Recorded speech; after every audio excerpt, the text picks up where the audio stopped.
Oi, tudo bem? Hoje eu vou continuar falando de memórias. Na aula passada eu não falei para vocês sobre a estrutura da memória RAM, né? O modelo estrutural das memórias primárias. Ela vai ter essa estruturazinha aqui, tá? A gente vai ter o RAM e a gente vai ter o RDM. O RAM é o registrador de endereços da memória, tá? Eu destaquei aqui o que esse registrador armazena, os endereços, tá? E aqui a gente tem o RDM, que é o registrador de dados da memória. Então, essas duas memórias auxiliares aqui vão ser utilizadas pela memória RAM, pela memória principal, tá? Então, aqui a gente tem os sinais de controle, tá? Então, essa memória ela pode receber sinais de leitura e sinais de escrita. Esses sinais são enviados pela unidade de controle, tá? Quando uma memória recebe aqui um sinal de leitura, ela vai consultar aqui no registrador de endereços da memória onde o determinado dado está armazenado e esse dado vai ser transferido para o RDM. Se o dado for maior que o RDM, né, então, claro, isso aqui vai ser usado em partes, tá? Ele vai funcionar como um buffer, tá? Os dados vão sendo acumulados aqui no RDM e liberados para o processador, tá? E à medida que o processador vai executando, então isso aqui vai sendo esvaziado e preenchido com o dado novamente, até que os dados terminem, tá? Ok? Então a gente tem esses dois registradores para fazer a leitura. E para fazer a gravação é exatamente a mesma coisa, só que o contrário, tá?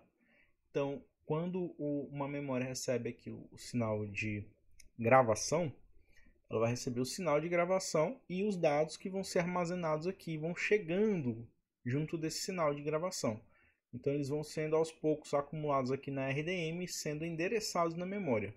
E esse endereçamento na memória, esses endereços vão sendo armazenados aqui na RAM, tá? Nesse registrador de endereços, tá? Então, a memória tem duas outras memórias para poder funcionar. Um vai guardar aqui os endereços e o outro vai guardar os dados, tanto na leitura quanto na escrita.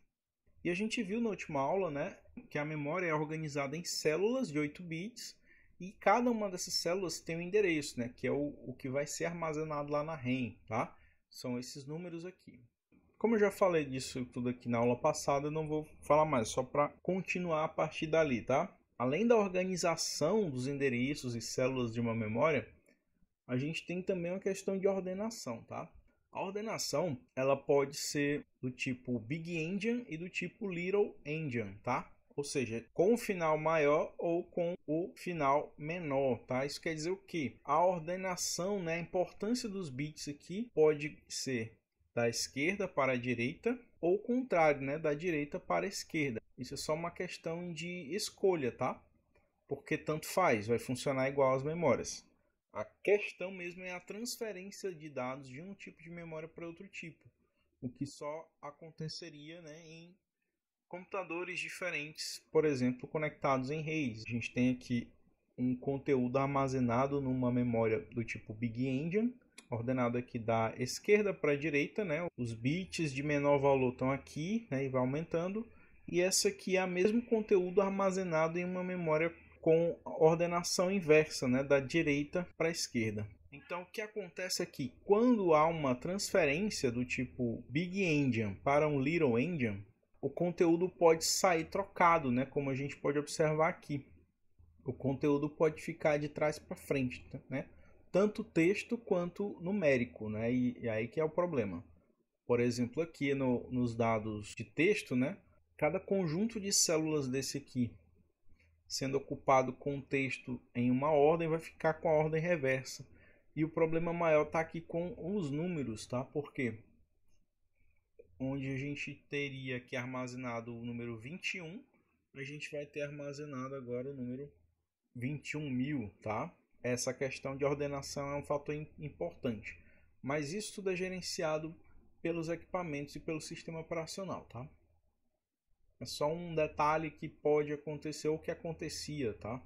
As memórias são dispositivos eletrônicos, tá? E como tal, elas podem sofrer interferências e acabar transformando bits zeros em 1 e vice-versa, tá? Para isso, né, tem que existir mecanismos para correção de erros, tá? E esses mecanismos são o que a gente chama de técnicas de validação e correção, né, que geralmente adicionam bits de paridade para verificar se um bit está correto ou não. Tá? Existem muitas técnicas, mas o mais comum, né, o mais abordado aí nos livros, são os códigos de Hamming, né, que foram criados, né, a metodologia foi criada por Richard Hamming lá nos anos 50 e são utilizados até hoje. E servem tanto para armazenamento quanto para transmissão de dados, porque é o mesmo esquema, né, são os mesmos tipos de dados, né, são bits. Os códigos de Hamming, eles introduzem lá no valor armazenado vários bits de paridade, tá? Que a gente vai já ver. E esses bits de paridade, eles permitem que a gente detecte e corrija erros, tá? E isso acontece utilizando o conceito de distância de Hamming, né? Que é o número de bits que estão alterados entre dois códigos adjacentes. Como assim? Basicamente a diferença entre duas sequências de bits, a gente vai ter um dado lá, um número, tá? E esse número é tido como a distância de Hamming. O Tannenbaum descreve que se duas palavras de código estiverem separadas por uma distância de Hamming d, será preciso d erros de um único bit para converter uma na outra, tá? Então vamos verificar os cenários aqui. A gente tem um código em binário aqui, 0001. A gente tem um segundo código aqui, que é o 0100. E a gente tem aqui a distância de Hamming, né? Ou a operação de XOR entre esses dois números aqui, né? O OR exclusivo, tá? Então, o OR exclusivo aqui entre 1 e 0 é 1. Entre 0 e 0 é 0. Entre 0 e 1 é 1.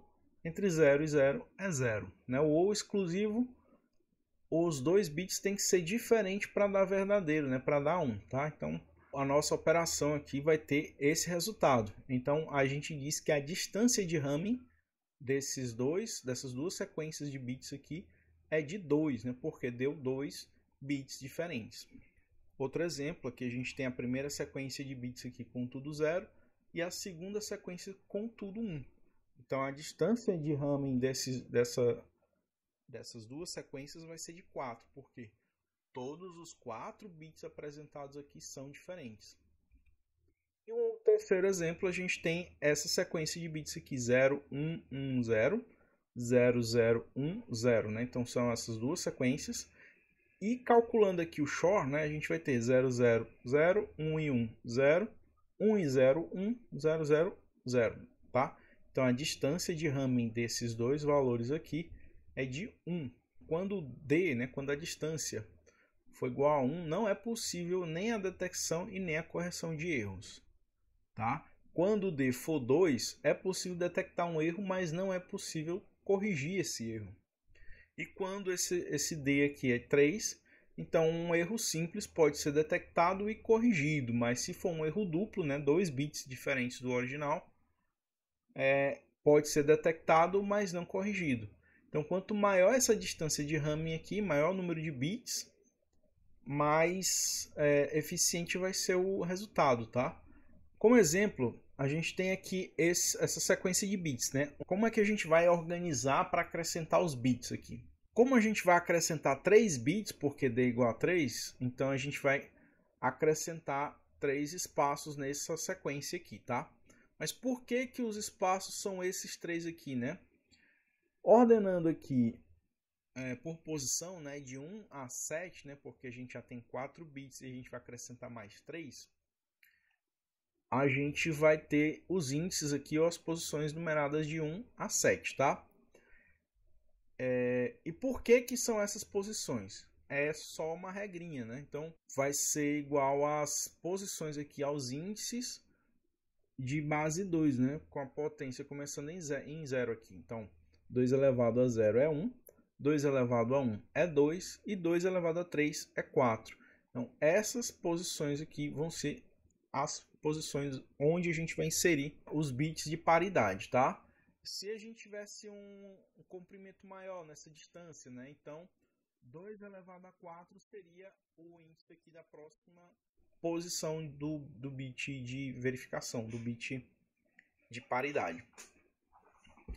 Então, já com a ordem aqui pré-definida, né? Então a gente vai ter esses 3 espaços reservados para os bits de paridade e os bits que a gente vai transmitir, né? O nosso dado vai ser colocado nas posições restantes, na ordem que eles são apresentados. Então aqui a gente vai ter 1, 1, 0, 0. Essa mesma sequência aqui. Então vamos fazer um esquema aqui para entender melhor como funciona, tá? Vou fazer aqui uma marcação, né? A gente tem aqui na primeira posição vai ser o valor do bit de A. Então, esses 4 valores aqui dessa sequência de bits, agora de 7 posições, vão ser relacionadas a um conjunto aqui, ó, ao conjunto A. A gente vai ter um conjunto B. Esse conjunto B vai ser colocado nesse conjunto B, né? Vai estar relacionado a esse conjunto B os valores dessas posições aqui, da posição 2, da posição 3, 6 e posição 7. E a gente vai ter um terceiro conjunto, que é o conjunto C, tá?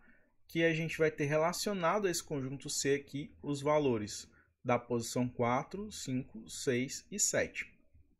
Então a gente tem esses 3 conjuntos e esses 3 conjuntos têm interseções aqui, tá? Tem interseção entre A e B, entre A e C, entre B e C e entre A, B e C, tá? Os bits que a gente vai colocar vão ocupar essas posições aqui, os bits do dado.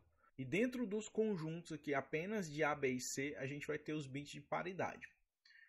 Aqui em A gente vai ter um bit que vai ser colocado na posição 1. Aqui em B a gente vai ter o bit que vai ser colocado na posição 2. E aqui em C, a gente vai ter o bit que vai ser colocado na posição 4. Aqui a gente vê ó, que a posição 3 está em A e B, né? Está vermelho e azul. Então, vai ser colocado nessa posição aqui. Aqui a posição 5, né? A gente já tem aqui 1, 2, 3 e 4. Então, a próxima é 5, né? A posição 5, ó, a gente está vendo aqui que está verde e vermelho, né? Então, vai ficar entre os conjuntos aqui, verde e vermelho, né? A e C. Então, vai ser nessa posição aqui. Então, esse local aqui, nessa interseção, vai ser o bit de ordem número 5, tá? De posição 5. O bit de posição 6, ele está aqui em verde e azul, né? Então, é o conjunto B e o conjunto C. A interseção entre esses dois é aqui. Então, aqui vai ser colocado o bit da posição 6. E por último, né, a gente tem aqui o bit da posição 7, que está na interseção dos 3 conjuntos, né? Ó, a gente tem verde, vermelho e azul aqui. Então, vai ser aqui no meio, tá? A gente vai colocar o bit da posição 0. De uma forma mais organizada, a gente tem isso aqui, tá? A gente tem aqui os 3 conjuntos, A, B e C. E agora a gente vai colocar os bits nessas posições, tá? E calcular os demais bits aqui. Então, aqui a gente tem a posição 3, né? O bit da posição 3 é 1, né? Onde é a posição 3? Vai ser aqui nessa interseção entre A e B. Então, vou escrever aqui o bit 1, tá? Que é o que está aqui em 3. Aqui no 5, a gente tem um bit 1 também. Onde é que é 5? A interseção entre A e C. Então, vai ser nessa posição aqui. Vamos escrever aqui um outro bit 1. O bit aqui da posição 6, que é 0, né, o valor do bit da posição 6, a gente vai escrever ele aqui, ó. Nós vamos escrever ele aqui na interseção entre B e C. Então, vai ser aqui, bit 0. E o último bit, né, o bit da posição 7, que é o bit 0 também, ele está na interseção dos 3 conjuntos aqui. Então, a gente vai colocar aqui no meio, tá? Os nossos dados aqui, o nosso conjunto de bits, que é o nosso dado, vai ficar aqui na interseção dos 3 conjuntos. E agora a gente vai calcular os bits de paridade que vão ocupar aqui a posição 1, 2 e 4.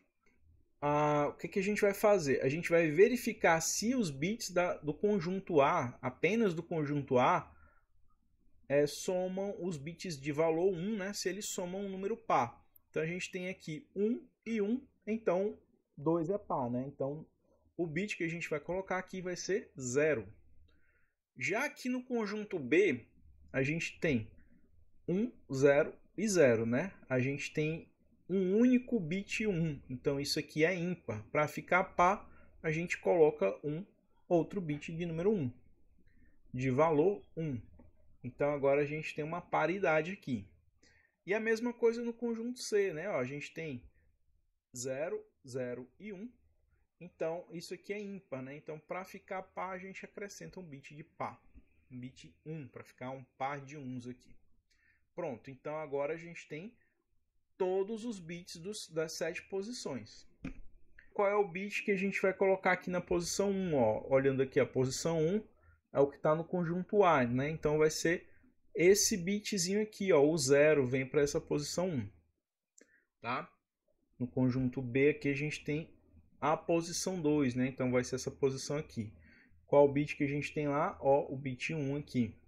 Então vamos escrever o bit 1 aqui na posição 2. E aqui na posição 4, né, ó, do conjunto aqui, do conjunto C, a gente vai ter o bit 1. Então vamos escrever esse bit 1 aqui na posição 4. Tá lá. Então a sequência de bits a ser armazenada ou transmitida é essa aqui. Então esse é o nosso dado com os códigos de Hamming aí, ou com os bits de verificação, tá? Então nosso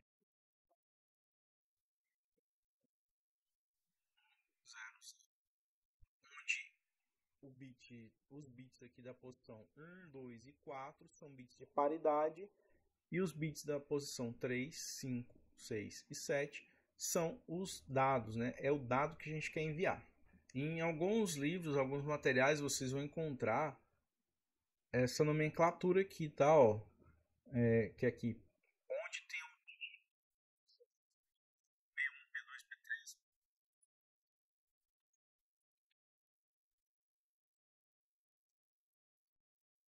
D2, D3, D4, que é o conteúdo, né? D de dado. E como funciona, né, para corrigir os erros, para fazer a correção? Vamos introduzir aqui um erro, tá? Ó, no caso aqui, o bit da posição 6 vai receber o bit 1, tá? Onde era 0 vai ficar 1. É a interseção aqui entre os conjuntos B e C, tá? O bit que a gente provocou o erro. Aqui no conjunto A, se a gente observar aqui, tá certo, né? Ó, porque eu tenho 2 bits e o bit de paridade é 0. Então, eu tenho um número par de bits 1. Então, tá ok, 2 bits. Aqui no conjunto C, a gente vai ter agora 3 bits 1. Isso não é um número par. Então, aqui a gente tem um erro, tá? Ó, tenho 3 bitzinhos que é 1. Então, isso aqui tá errado. A mesma coisa vai acontecer no conjunto B, onde a gente tem 1, 2, 3 bits 1, tá? Então, isso não é um número par. Então, a gente vai ter esse outro erro aqui, tá? Então, no conjunto B também tá errado. E agora, como é que faz para corrigir o erro, né? Como é que um algoritmo usando o código de Hamming faz para corrigir esse erro aí? Observando aqui, ó, a interseção entre os 3 conjuntos tá certa, porque no conjunto A tá certo, então a interseção entre A e B, A e C e entre A, B e C tá ok, porque no conjunto A não tem nenhum erro aqui na paridade, o bit de paridade está correto. Já nos conjuntos aqui B e C, a gente descobre que o erro está na interseção entre os dois, porque o erro aconteceu nos dois conjuntos. Aconteceu em B e aconteceu em C. Tá? Então só pode ser um bit, né, que é a interseção entre esses dois conjuntos aqui. Então, se ali está certo, aqui vai estar o erro, né? Ó. Então, basta trocar o bit 1 pelo bit 0 e a gente vai ter a paridade corrigida, né? Quando aqui é 0, somando vai ter 2 bits e está tudo certo.